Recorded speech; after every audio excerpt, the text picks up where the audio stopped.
Mabisang panggayuma upang labis-labis ang pagmamahal ng taong ang iyong nais o ang inyong kaparihas. Hello mga guys, kumusta kayo? Panibagong araw, panibagong video na naman tayo. And sa araw na ito ay isa na naman video ang aking ituturo sa inyo na simpleng gabay o simpleng pamamaraan na makakatulong sa atin. At bago ang lahat, gusto ko lang mag-disclaimer sa mga taong hindi naniniwala at hindi gusto ang mga kagaya nitong video. Please skip this video and maghanap kayo ng videos na gustong-gusto nyo dahil ang video na ito ay para lamang ito sa mga taong naniniwala and gusto mag-try.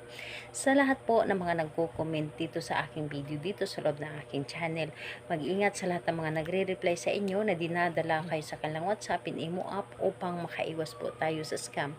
Ngayon po ituturo ko sa inyo paano natin gayumahin ng labis ang ating mga partner.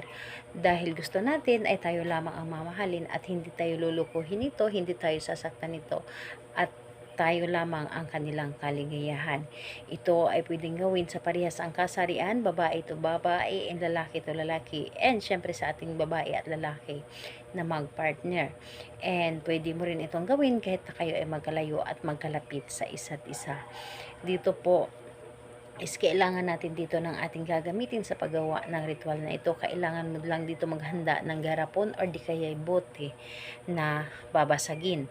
So, dapat po ay babasagin dahil ang babasagin na bote, ito ay nagbibigay ng malakas or mas malakas pa na energy sa ating mga ginagawa. And dapat po may takip ito.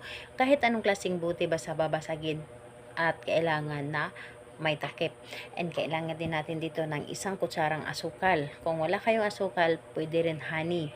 So, ang asukal or honey, ito ay nagpapatamis na inyong pagmamahalan. Kailangan din natin dito ng pulang kandila or pink na kandila. Ang kandila ito ay nagdadagdag or ginagawa itong mas mabisa ang inyong pagmamahal. And kailangan din natin dito ng isang maliit na pirasong papel. Kailangan din natin dito ng panulat. So ito ang ating mga bagay na ating dapat na gamitin sa paggawa ng ritual na ito.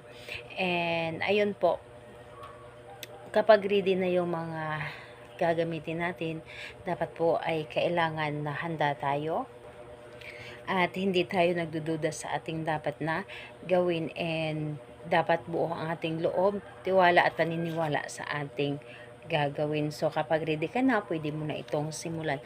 Ang gagawin mo lamang dito, una, sa papel, isulat mo lamang dito sa papel ang kanyang pangalan at apelyido ng isang bisis lamang. Pangalan niya at apelyido, and yung papel na ito, iro-roll mo lamang. Dapat po, yung pagka-roll ninyo ay papunta dapat sa inyo. And kapag na-roll nyo na ito, ilagay nyo lamang dito sa loob ng buti. Ipasok ninyo sa buti o di kaya garapon ang inyong gagamitin. So, kapag nailagay nyo na dito sa loob, ilagay ninyo ang isang kutsarang asukal. Ilagay po ninyo ang isang kutsarang asukal, and kumuha kayo ng panindi, posporo o di kaya lighter, sindihan ninyo ang kandilang ito.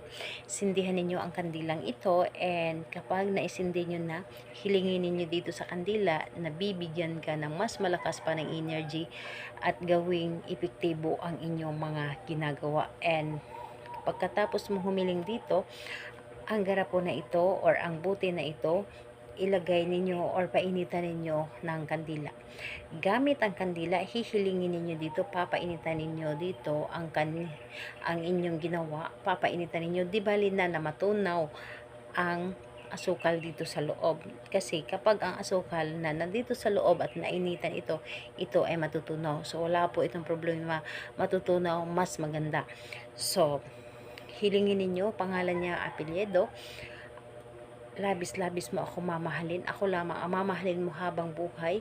Mamahalin mo ako na higit pa sa iyong sarili, at ako lamang ang iyong kaligayahan, at hindi mo magawang iwan ako, at hindi mo kayang mabuhay na wala ako. Lahat na sabihin po ninyo dito, hilingin po ninyo dito sa inyong ginawa.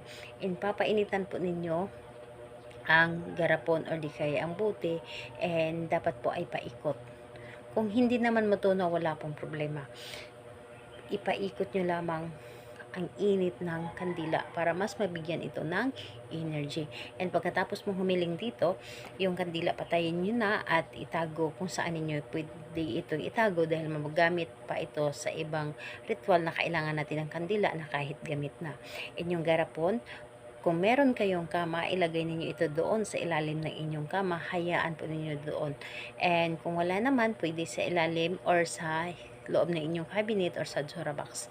Itago ninyo at kailangan na walang makakakita o walang makakaalam sa inyong mga ginagawa. Kailan ito pwedeng gawin? Mas mabisa ito sa araw ng Tuesday and Friday or di kay kabilugan ng buwan or may sinag ang buwan. So, medyo stricto ito kaya yun lang ang araw na dapat natin na gumawa. And sa oras naman, kahit anong oras, wala pong problema. So, ayun po, hintayin ninyo ang bisa nito at kayo po mismo ang makakaramdam na gumana na ang inyong ginawa. Salamat po sa inyo. Bye-bye everyone. God bless.